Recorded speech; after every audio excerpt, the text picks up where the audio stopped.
Dito lang kayo ha. Huwag pa dentist lang si mama ha. Matulog lang kayo dito ha. Okay? Tulog lang kayo dito ha. Punta lang si mama sa dentist. Diyan lang kayo. No, diyan ka lang. Dito lang kayo. Matulog lang kayo dito. Iiwan muna na. Iiwan muna ikaw. Kayo pala. Dito ka lang. Tulog ka dito ha. Bantayan mo yung kapatid mo ha. Bantayan mo yung kapatid mo ha. Okay? Okay? Bye.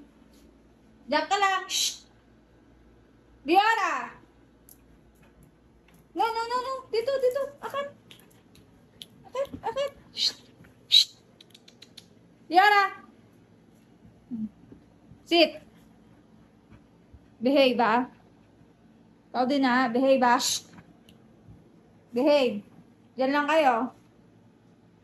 Diyan lang kayo ah. Diyan lang kayo. Umalis ako ng 12 PM para magpa-dentist at dito nga pauwi na ako. Umabot nga akong 4 PM na, so iniwan ko na sila ng 4 na oras sa loob lang ng kwarto. Bumaba na nga ako ng jeep kasi sobrang traffic at maglalakad na lang kakoko at medyo malapit-lapit na nga yung kanto namin.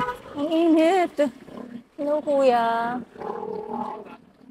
20 pesos. Ay, 15 pesos po.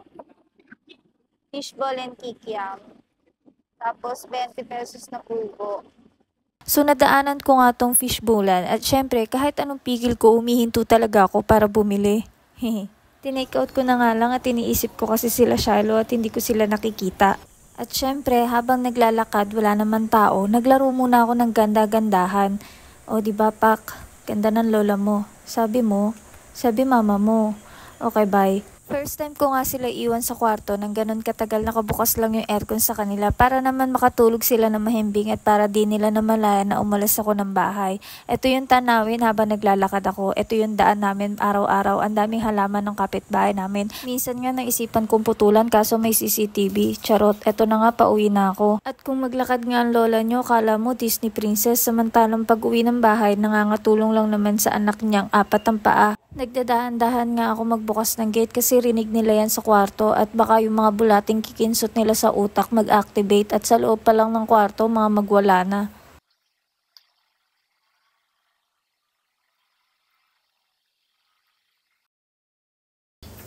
At pati nga tong main door namin dinahan-dahan ko na ang bukas kasi napakaingay nitong lock namin dahil dating haunted house tong bahay namin. Charot.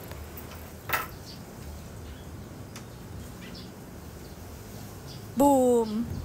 Walang multo dyan, ako lang yung multo dyan. At naglaro na naman ako ng ganda-gandahan paakyat na hagdan. O diba Pak, maakyat lang yan na hagdan o. Sabi mama mo, tagal mo naman Bim, bagal mo umakyat sa hagdan. O diba ang kintab ng sahig namin, nangatulong muna kasi ako bago ako umalis ng bahay. At ito nga, pagbukas ko nga ng pintuan, nagising na kaagad si Leora. Narinig yata yung pagbukas ko ng pinto. Pero si Shiloh hindi nagising. Tulog na tulog talaga naman. O, diba? Tulog na tulog. Gising yung isa.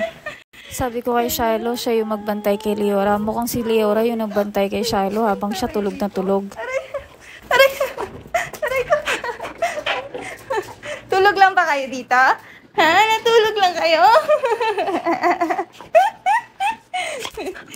Sa sobrang init, pawis na pawis ako dyan.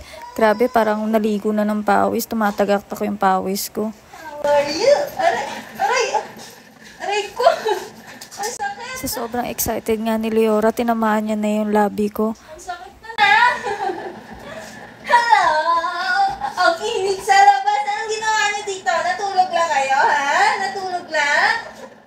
Grabe naman ah! At bukod nga sa pawis, yung dila ni Shiloh, pinaliguan na rin ako.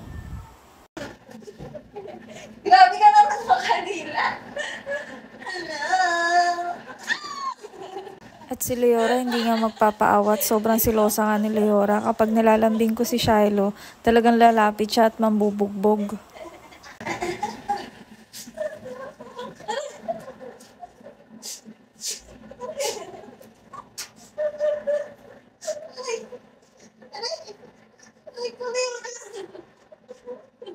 Ito naman, dila ng dila.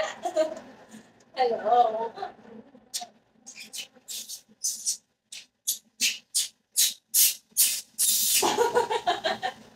Sobrang hilig ngang mangkikis ni Shiloh kahit sino kinikis niya. Kaya kapag nakita nyo kami sa daan at nilapitan nyo si Shiloh, niyakap nyo, talagang paliliguan din kayo ng laway ni Shiloh.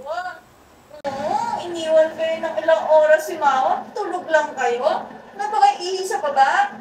Oha, natulog lang, walang ihi. Natulog lang ang mga bebes ko. Kung mapapansin nyo si Shiloh, hindi talaga titigil yan hanggat hindi aawatin.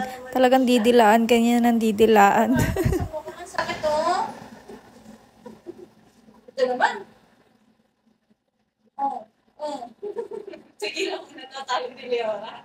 Kiss ka daw ng kiss eh. Pinalikuha mo na daw ako ng laway.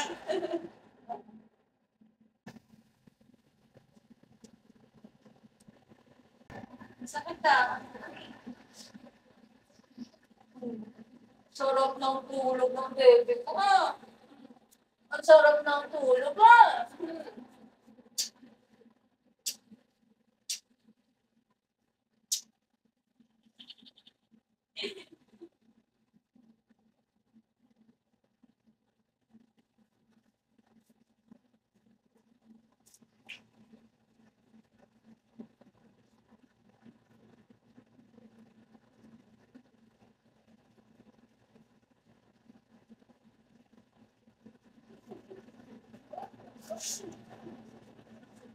Napakainit sa labas. Sobrang init. Lagi init sa labas.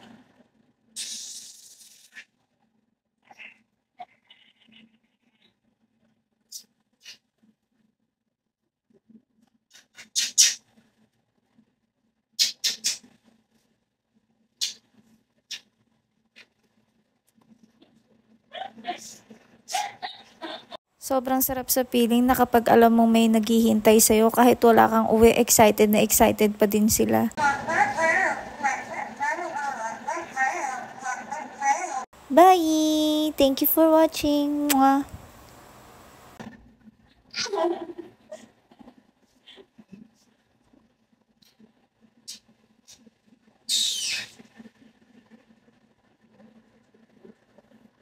Tapos naman ang umuwi nang may sumasalubong. Ang sarap umuwi kapag may sumasalubong na makukulit.